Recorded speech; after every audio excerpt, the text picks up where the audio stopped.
आज हम लोग जानने वाले हैं और पढ़ने वाले हैं आयनिक बॉन्ड।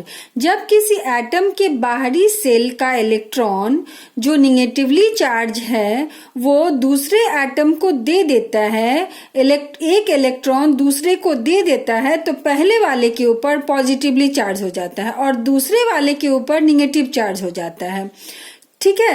एंड तभी एक जो पहले वाला जो एटम होता है उसके ऊपर पॉजिटिवली चार्ज होता है और दूसरे वाले के ऊपर नेगेटिव चार्ज हो जाता है, जिसके कारण उन दोनों के सेल पास पास आ जाते हैं और वो एक दूसरे को अट्रैक्ट करता है। एक पॉजिटिव और एक निगेटिव चार्ज एक दूसरे को अट्रैक्ट करते हैं और बनाते हैं आयनिक बॉन्ड। एक पॉजिटिव और एक निगेटिव होने के चलते वो एक दूसरे से चिपक जाते हैं, उनके जो सेल हैं वो पास पास आ जाते हैं और वो बनाते हैं एक कंपाउंड और ये होता है बॉन्डिंग। ये कंपाउंड बनता है, सपोज NaCl, Na और Cl मिल करके बॉन्डिंग करके NaCl बनाते हैं और वो बनता है एक शुद्ध नमक। आयनिक बॉन्ड एक ऐसा बॉन्ड है जिसमें इलेक्ट्रॉन का ट्रांसफर होता है। जैसे सपोज ये एटम A है और ये है एटम B। एटम A ने अपना एक इलेक्ट्रॉन एटम B को दे दिया तो इसने इलेक्ट्रॉन का ट्रांसफर किया। अब इसके ऊपर जो पहला वाला एटम है एटम A, उसके ऊपर पॉजिटिव चार्ज हो जाएगा एंड ये जो एटम है एटम B, इसके ऊपर निगेटिव चार्ज हो जाएगा। जैसे सपोज ये Na है और उसका एटॉमिक नंबर है 11। ओके, अगर हम इसका इलेक्ट्रॉनिक कॉन्फ़िगरेशन करते हैं तो वो होता है 281 और ये Cl है और इसका एटॉमिक नंबर है 17 और इसका इलेक्ट्रॉनिक कॉन्फ़िगरेशन करते हैं तो ये होता है 287। तो यहाँ पर जो Na है और जो Cl है ये दोनों में जब बॉन्डिंग होगी तो वो ये जो Na है ये अपना एक इलेक्ट्रॉन Cl को दे देगा। तो जब ये अपना एक इलेक्ट्रॉन Cl को दे देता है तो इसके ऊपर पॉजिटिवली चार्ज हो जाता है एंड जो Cl है उसके ऊपर निगेटिव चार्ज हो जाता है, क्योंकि यहाँ पर इसने अपना एक इलेक्ट्रॉन दे दिया है।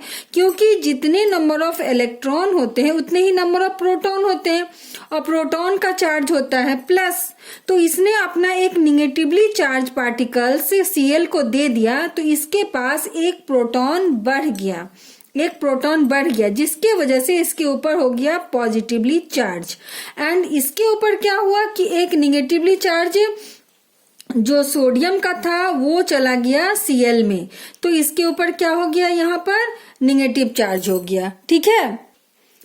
ऐसा Na या Cl ऐसा इसलिए करता है क्योंकि हमेशा ही वे चाहते हैं कि हम अपना ऑक्टेट कंप्लीट करें, अपने बाहरी वाले सेल में 8 इलेक्ट्रॉन स्टेबल करें एंड Cl भी जब ये एक इलेक्ट्रॉन ले लेगा तो अब इसके पास जो इलेक्ट्रॉनिक कॉन्फ़िगरेशन हो जाएगा वो हो जाएगा 288 और इसके पास हो जाएगा 28।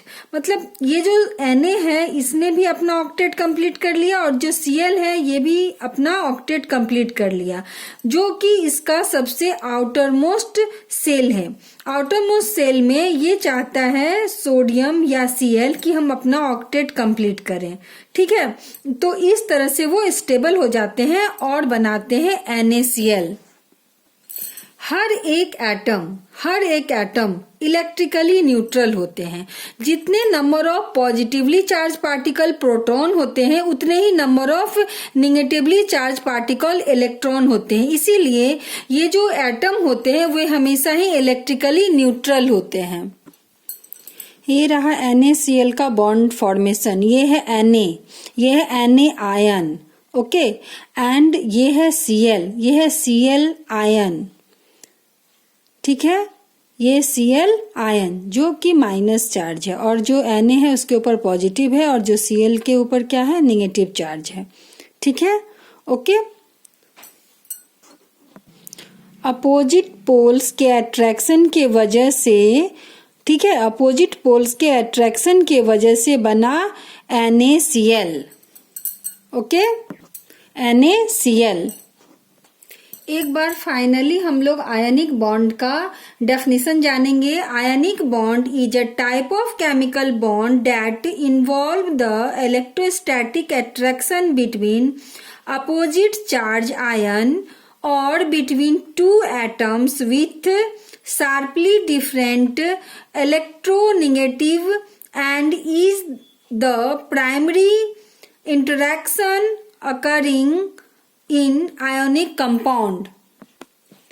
इस तरह के वीडियो पाने के लिए प्लीज मेरे चैनल को सब्सक्राइब करें। Thank you.